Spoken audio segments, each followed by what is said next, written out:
دوستو آج کی اس ویڈیو میں ہم بات کرنے والے ہیں 3 ایسے حرام کاموں کے بارے میں جو ہم بستری میں کرنا ناجائز اور سخت منع ہے، یعنی کہ اسلام ہم بستری میں ان 3 کاموں کو کرنے کی اجازت نہیں دیتا ہے، مگر پھر بھی آج کل کے نوجوان ان کاموں کو بڑے ہی چاو سے اور خوشی کے ساتھ کرنا پسند کرتے ہیں۔ اسی لیے آج کا یہ ویڈیو آپ سبھی کے لیے بہت خاص ہے۔ آپ چاہے مرد ہوں یا عورت، آپ اس ویڈیو کو آخر تک ضرور دیکھیں اور ان 3 کاموں کے بارے میں جان لیں، اور اگر آپ بھی ان کاموں کو کر رہے ہو تو آج ہی یہ کرنا بند کر دیں، ورنہ آپ دونوں جہاں میں برباد ہو جاؤ گے۔ اور آپ سب سے گزارش ہے کہ آپ اس ویڈیو کو لائک کریں یا نہ کریں، لیکن آپ لوگ ویڈیو کو آخر تک ضرور دیکھیں۔ تو چلیے دوستو شروع کرتے ہیں آج کی ویڈیو۔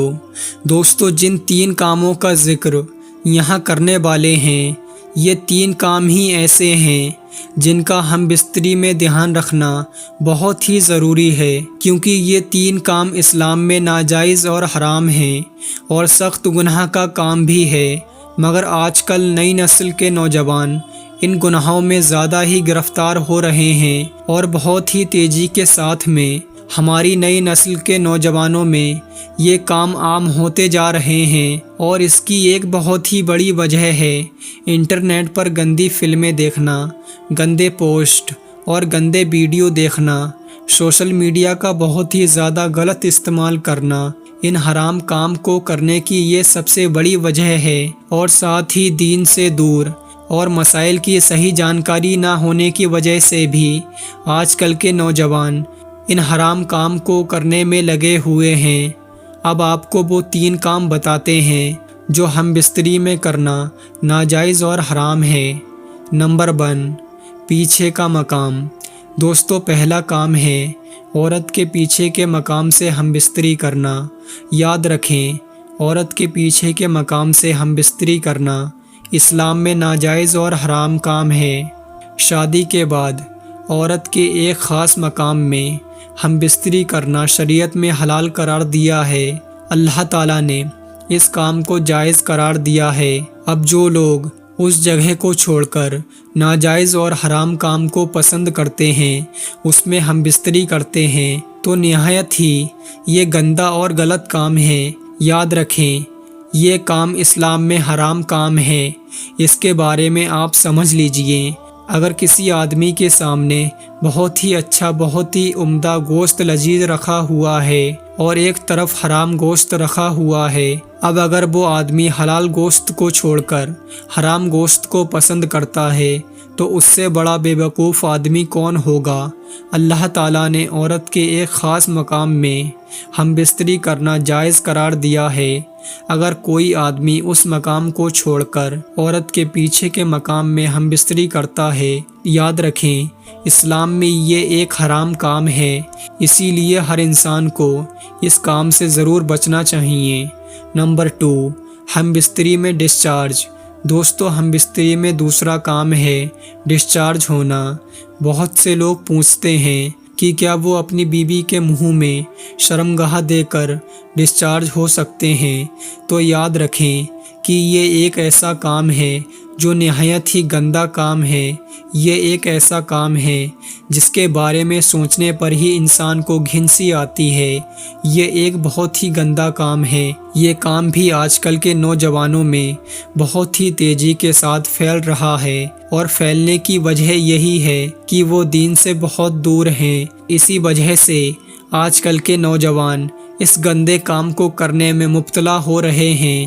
آپ خود ہی سوچئے کہ انسان کے تمام جسم میں سب سے اچھی جگہ، سب سے اشرف، سب سے مکرم اور سب سے خاص جگہ منہ ہوتا ہے، زبان ہوتی ہے۔ اب اگر کوئی اسی منہ میں کوئی گندا کام کرے گا تو وہ کتنا گندا کام ہوگا۔ ہم اسی منہ سے کھانا کھاتے ہیں، اسی منہ سے اللہ کا نام لیتے ہیں، اسی منہ سے قرآن پڑھتے ہیں۔ اگر اسی میں ایسا کام کریں گے تو یہ کتنا گندا کام ہوگا۔ اسی لیے آپ بھول کر بھی یہ گندا کام نہ کریں، یہ اسلام میں حرام اور ناجائز کام ہے۔ نمبر 3، حیض اور نکاس۔ دوستو ہم بستری میں تیسرا حرام کام ہے حیض اور نکاس۔ نکاس کی حالت میں ہم بستری کرنا۔ یاد رکھیں عورت کو جو ہر مہینے پیریڈز آتے ہیں اسے حیض کہا جاتا ہے، اور عورت کے ڈیلیوری کے بعد میں کچھ دنوں تک عورت کی شرمگاہ سے جو خون آتا ہے اس کو نکاس کہا جاتا ہے۔ اسلام میں حیض اور نکاس کی حالت میں بھی عورت کے ساتھ میں ہم بستری کرنا ناجائز اور حرام ہے۔ یہ ایک بہت ہی ضروری مسئلہ ہے جس کے بارے میں بہت ہی کم لوگ جانتے ہیں، اور وہ اپنی بیوی کے ساتھ میں حیض کی حالت میں ہم بستری کر لیتے ہیں۔ یاد رکھیں یہ اسلام میں حرام کام ہے۔ آپ حیض اور نکاس کی حالت میں اپنی بیوی کے ساتھ ہم بستری نہ کریں۔ دوستو کیا پورے کپڑے اتار کر ہم بستری کرنا صحیح ہے، اور کیا یہ شریعت میں جائز ہے یا پھر نہیں، اور اسلام نے اس کے بارے میں کیا حکم دیا ہے؟ دوستو ایک بات یاد رکھیے کہ نکاح میں جب آ گئے تو سارے پردے ختم ہو گئے۔ اب شوہر اور بیوی جس حالت میں ایک دوسرے سے ہم بستری کرنا چاہیں تو وہ کر سکتے ہیں، جس طرح سے بھی صحبت کرنا چاہیں وہ کر سکتے ہیں۔ یہ جائز ہے کیونکہ اللہ تعالیٰ نے قرآن پاک میں فرمایا ہے شوہر اور بیوی ایک دوسرے کے لیے لباس ہیں، یعنی کہ دونوں ایک دوسرے کا لباس ہیں، اور فرمایا یہ جیسے چاہیں ویسے کر سکتے ہیں۔ لیکن دوستو ہمیں اپنی زندگی کے ہر قدم پر حضور صلی اللہ تعالیٰ علیہ وسلم کی زندگی کو یاد رکھنا چاہیے، اسی لیے ان کی سنتوں کو عمل میں لانا چاہیے۔ سوال یہ کہ بالکل ننگے ہو کر ہم بستری کرنا جائز ہے یا پھر نہیں، تو دوستو اس کا جواب ہے ہاں بالکل جائز ہے، کر سکتے ہیں۔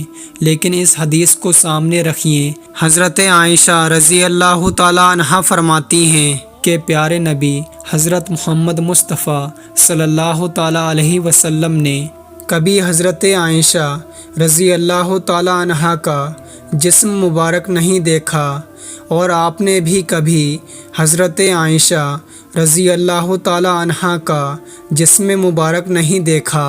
ایک اور حدیث مبارکہ میں آتا ہے کہ جانوروں کی طرح ننگے ہو کر ہم بستری نہ کرو، کیونکہ اس طرح سے ننگے ہو کر ننگے بدن ہم بستری کرو گے تو شیطان جھانک جھانک کر دیکھتا ہے، اور ہونے والی اولاد پر شیطان کا اثر ہوتا ہے۔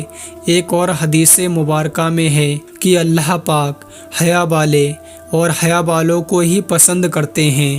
دوستو اس ویڈیو کو اپنے تمام دوستوں میں ضرور شیئر کریں تاکہ وہ لوگ ان گناہوں سے بچ سکیں۔ دوستو ویڈیو کیسا لگا کامنٹ باکس میں ضرور بتائیں۔